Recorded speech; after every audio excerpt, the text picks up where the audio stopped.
Fel nhw'r gyfeillion, unwaith eto, i'n dod at ein gilydd yn y modd hwn. Fi'n gobeithio eich bod chi gyd yn cadw'n iach a'ch bod chi'n gallu ymdopi o dan yr amgylchiadau presennol. Mae'n edrych fel sydd bod hyn yn mynd i barhau am dipyn o amser eto, a bydd rhaid i ni gyfarch yn gilydd a chwrdd yn gilydd yn y modd hwn am gyfnod gofaith i ddod eto.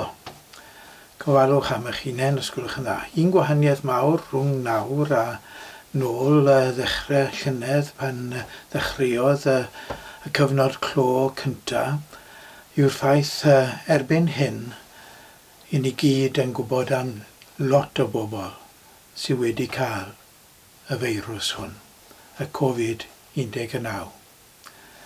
Mae nifer o aelodau'r ofaledd hon wedi cael y Covid-19.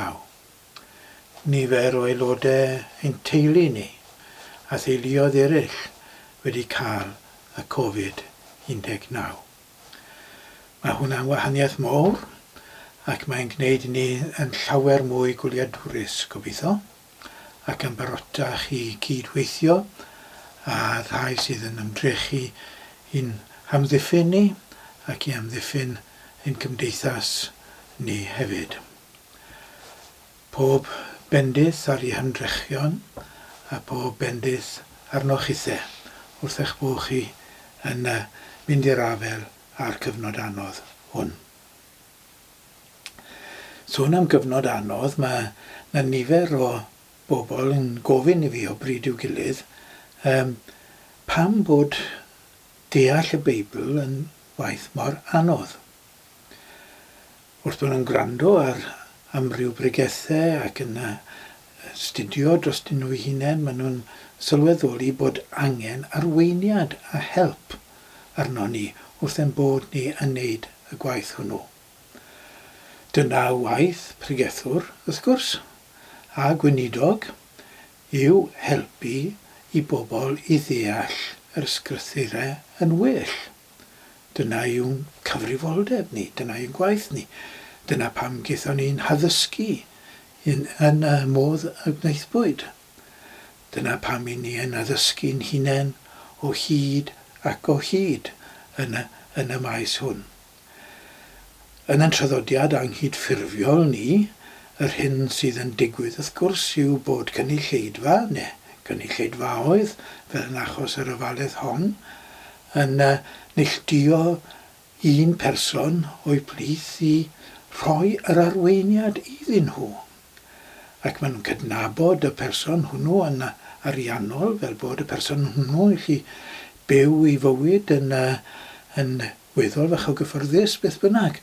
Yn weinidog, yn wryw neu benyw wrth gwrs, ac yn cydnabod y person hwnnw fel bod y person hwnnw yn gallu rhoi ei amser i astudio'r maes fel bod neu hi yn gallu rhoi arweiniad cymwys i'w cynulleidfaoedd.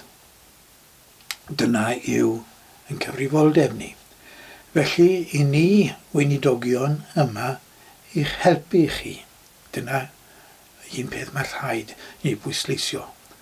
I ni yma i'ch helpu chi o sul i sul drwy bregethu neu mewn cwrddau eraill. I ni yma hefyd i'ch helpu chi ar lefel personol os ydych chi moyn arweiniad, os ydych chi moyn help wrth eich bod chi'n darllen y Beibl ac yn dod i ymdrechu dod i'w ddeall yn well. Dyna pam mae dosbarthiadau Beibledd yn cael eu cynnal a dosbarthiadau eraill mwyn helpu pobl i ddeall yn well. Nawr, yr un bobl, neu rai o'r un bobl yn gofyn i fi o bryd i'w gilydd hefyd, a os rhaid cael gradd i ddeall y Beibl yn iawn. Wel, yr ateb i hwnna yw nagos, wrth gwrs nagos e. Ond mae rhaid cael help pobl sydd yn gwybod i stwff wrth yn bod ni yn dod i ddeall y Beibl yn well. Mae rhai chi'n gweld yn gweud o bryd i'w gilydd, Oes dim angen arweiniad ysgolheigion, mae'n siwr beth a gormod o addysg i gael ac yn y blaen, mae'r bobl addysgedig yn cam arwenni. Na, dim ond darllen y Beibl sydd eisiau gwneud, a dyna fe. A fe ddeallwn ni, wrth gwrs, bydd yr ysbryd glân neu harwen ni i ddeall. Mae'r ysbryd glân yn defnyddio bobl eraill i'n helpu ni. Dyna siwr mae'r ysbryd glân, dyna siwr mae Duw yn gweithio, defnyddio pobl mae Duw yn gwneud. I helpu fe i gyflawni i waith. Mae rhaid bod y bobl sy'n gweud dim angen ysgolheictod o gwbl mwyn deall y Beibl yn darllen rhyw Beibl iawn. Achos os ydyn nhw'n darllen yn y Gymraeg neu yn y Saesneg, maen nhw dibynnu ar waith ysgolheigion. Pobl ar hyd y canrifoedd, oedd ar dyddiau William Morgan, pobl sydd wedi bod wrthi yn astudio, dod i ddeall Hebraeg, dod i ddeall Groeg, dod i ddeall nid yn unig ystyr y geiriau, nid deall y niwans sydd yn perthyn i'r geiriau hynny, deall y diwylliant, deall y cefndir sydd wedi esgor ar y fath lenyddiaeth. Bob tro chi'n agor y Beibl, a'i ddarllen yn eich iaith eich hunan, chi'n dibynnu ar ganrifoedd o ysgolheictod. Mae'n holl bwysig mwyn gallu deall y Beibl. Mae rhaid dehongli. Mae rhaid dehongli beth ni'n darllen. Ac ar ddechrau blwyddyn newydd fel hyn, ond ni fydde fe'n odidog o beth os bydden ni'n gallu addunedi ein bod ni'n mynd i ymdrechu i ddeall gwaith y dehonglwyr. I ddeall y Beibl yn well drwy ddarllen a chwilio mewn i ystyron geiriau, ystyron yr hyn i ni yn i ddarllen beth yw ystyr. Nid rhywbeth newydd yw hyn. Nid rhywbeth sydd yn perthyn i'r oes wyddonol fel mae rhai pobl yn mynd i tawe. I ni'n cael dehongli'r Beibl yn digwydd yn y Beibl i hunan. Gai ddarllen rhan o waith y proffwyd Eseia i chi sydd yn amlygu hyn. Rhan o bennod 51 o lyfr y proffwyd Eseia. Deffro, deffro, gwisg dy nerth o fraich yr arglwydd. Deffro fel yn y dyddiau gynt, a'r oesoedd o'r blaen. O'n i ti a ddrylliodd Rahab, a thrywanu'r ddraig. O'n i ti a sychodd y môr, dyfroedd y dyfnder mawr. O'n i ti a wnaeth ymderau'r môr yn ffordd i'r gwaredigion groesi. Fe ddychwel gwaredigion yr arglwydd, dont i Seion dangani, a llawenydd tragwyddol ar ei pennau. Hybryngir hwy gan lawenydd a gorfoledd, a bydd gofid a gryddfan yn ffoi ymaith. Mae fi sy'n eich diddanu. Pam ynte yr ofnwch neb meidrol? Neu ddyn sydd fel glaswelltyn? Pam yr ydych yn anghofio'r arglwydd eich creawdwr, yr un a ledodd y nefoedd ac a sylfaenodd y ddeiar? Pam yr ofnwch o hyd drwy'r dydd rhag lyd gorthrymwr sy'n barod i ddistriwio? Ond ple mae llyd y gorthrymwr? Caiff y caeth i ryddhau yn y man, ni fydd yn marw yn y gell, ac ni fydd pall ar ei fara. Mae fi yw'r arglwydd dy Dduw, sy'n cynhyrfu'r môr nes i'r tonerio. Arglwydd y lluoedd yw fy enw. Gosodais fy ngeiriau yn dy enau, cysgodais di yng nghleder fy llaw. Taenais y nefoedd a sylfaenais y ddeiar, a dweud wrth Sion, fy mhobol wyt ti. Nawr mae Eseia fyna yn cyfeirio nôl at yr ysgrythurau yn llyfr Genesis ac yn llyfr Exodus. Mae'n cyfeirio nôl at y creu fel mae'n cael ei ddisgrifio, Duw yn y creu, Duw sy'n dod â pethau hyn i gyd i fodolaeth. Mae'n cyfeirio nôl at yr Exodus, yr hyn sydd gyda ni yn yr ysgrythurau. Yr hyn sydd gyda ni yn sôn am Moses yn arwain y bobl mas o'r Haifft ac yn mynd trwy'r dyfroedd. Mae'n cyfeirio nôl at hynny. Ac mae'n gweld hynny yn batrwm sydd yn berthnasol i'r presennol, i'w bresennol Gweld hynny yn batrwm i fynd yn ôl o Babylon, achos yn Babylon mae yn sgrifennu hyn. Bod yr Iddewon i fynd nôl o Babylon fel a cael gwaredigaeth fel y gwneithbwyd i'r Israeliad wrth bod nhw'n dod mas o'r Haifft. Chi'n gweld mae'n dehongli beth a ddigwyddodd yn y gorffennol a gweld ei berthnasedd ei gymhwyso fe iddi bresennol Mae hefyd gyda llaw yn cyfeirio at hyn sydd ddim yn ysgrythurol. Ac mae'n dod â chwedloniaeth, myth, mae'n cyfeirio at Rahab. Hon i ti a ddinistriodd Rahab. Wel, dim sôn am Dduw yn dinistrio Rahab yn llyfr Genesis. Dinistrio'r anghenfil dychrynllyd hwn oedd yn bygwth. Na, mae'n dod â pethau sy'n perthyn i diwylliant nhw. Diwylliant lletach ac yn y blaen. Mewn, ac yn gweu mewn i'r stori. Ac i ran o'r hyn y mae e'n deall fel mae Duw yn gweithredu. Fel yna mae'r ysgrythur ei hunain. Nawr, ar hyd yr oesoedd y mae pobl wedi bod yn dehongli fel hyn.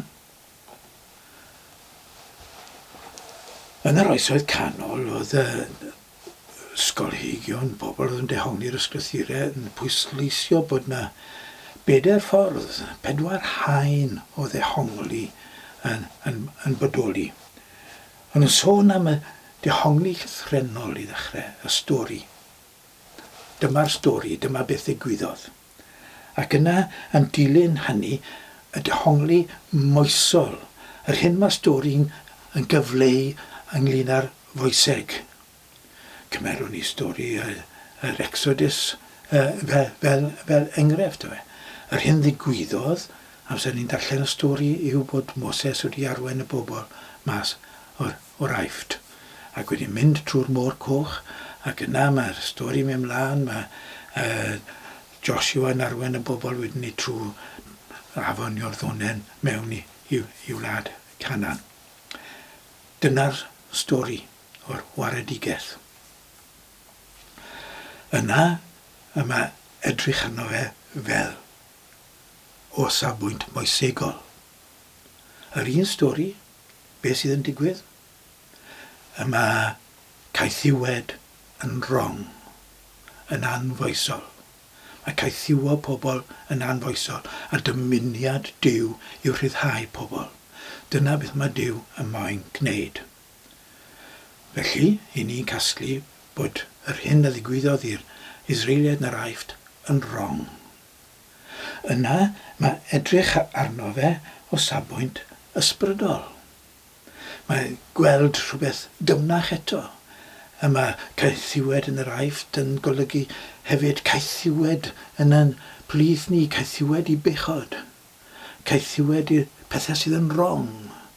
A bod Duw yn arwen ni drwy'r ysbryd glân mas o gyflwr o fyny gwneud pethau sydd yn wrong i fywyd newydd. Bywyd newydd yn Wlad Canan. Ac yna mae yna lefel arall o ddehongli hefyd, o safbwynt y Cristion wrth edrych yn ôl o storiau yr Hen Testament, i ni'n gweld rhagflas o Iesu. Beth mae Iesu'n gwneud adeg y Pasg, adeg dathlu rhyddhau'r bobl yn yr Exodus o wlad yr Aifft. Dyna beth oedd y Pasg i'r Iddewon. A adeg y dathliad hwnnw, beth mae Iesu'n gwneud? Mae Iesu'n ein rhyddhau ni o gaethiwed i fywyd newydd, i obaith newydd.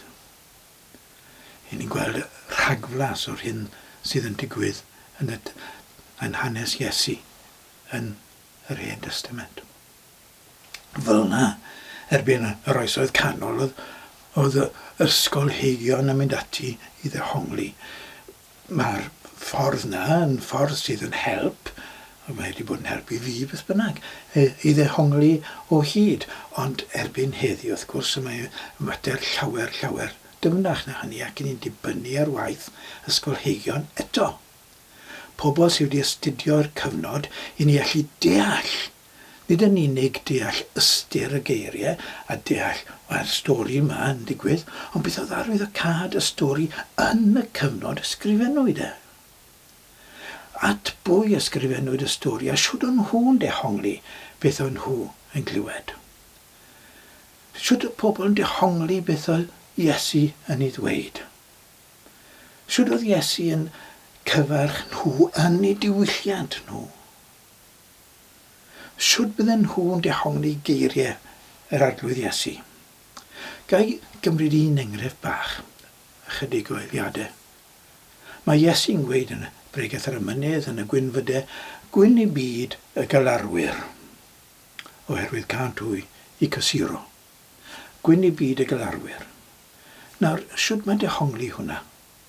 Pwy oedd y galarwyr? Yng nghyfnod Iesu. Pwy oedd Iesu'n golygu wrth ddweud y galarwyr? Efe jyst rhai oedd wedi colli anwyliad? Wrth gwrs oedd rheini'n dod mewn, unrhyw un sydd yn mynd trwy gyfnod anodd fel yna. Mae e'n bwysig i bod nhw yn cael eu cysuro. A'n bod ni yn estyn cysur, a bod yr eglwys yn estyn cysur i bobl sy'n mynd trwy brofedigaeth fel yna. Ond i fe nhw yn unig. Yng nghyfnod Iesu oedd y galarwyr yn golygu rhywbeth llawer mwy na hynny. Oedd y galarwyr, ac fel ni fydde pobl oedd yn gwrando ar Iesu yn pregethu'r Bregaeth ar y Mynydd, sef i ddisgyblion e, fel yna bydden nhw yn dehongli, wrth gwrs. Y galarwyr oedd y bobl hynny oedd yn galaru am gyflwr eu cenedl. Yn galaru am gyflwr y byd. Y proffwydi. Y proffwydi oedd yn canu galarnadau. Mae un galarnad yn lyfr yn yr Hen Testament, ynddo fe? Y rhai oedd yn galaru. Gwynne byd nhw, mae Iesu yn gweud. Gwynne byd bobl sydd yn cymryd agwedd y proffwydi yma at beth sy'n mynd mlaen yn ein byd ni. Yn galaru am gyflwr yn byd ni. Yr hynny, meddai Iesu, yn mynd i gael eu cysuro. Maen nhw'n mynd i gael bod yn rhan o drefau newydd Duw. Achos bod nhw wedi moyn bod yn rhan o drefau newydd Duw. A gobeithio bod ni ymhlith y galarwyr hynny. Gofynnwn am nerth i allu deall ac am ddoethineb i allu gweithredu yn unol a deall o Dduw helpa ni. I ddeall yn well mwyn Iesu. Amen.